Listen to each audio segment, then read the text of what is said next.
তুমি তো মালিকুল কাদির বানাও কত বাদশা ফকির তুমি তো মালিকুল কাদির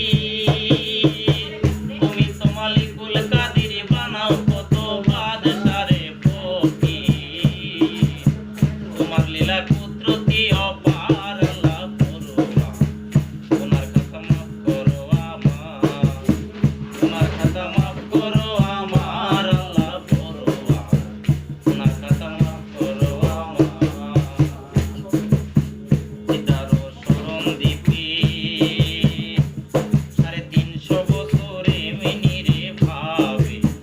আদাইয়া করছো বেকারা আমার মাওলা গো আদাইয়া করছো বেকারা সিতারো শরণ দিপে 350 বছরে মিনিরে ভাবে আদাইয়া করছো বেকারা আমার মাওলা গো আদাইয়া করছো বেকারা তোমার পাক নামের গুণে গুনাহ মাফ হইল দুইজনে তোমারই পাক নামের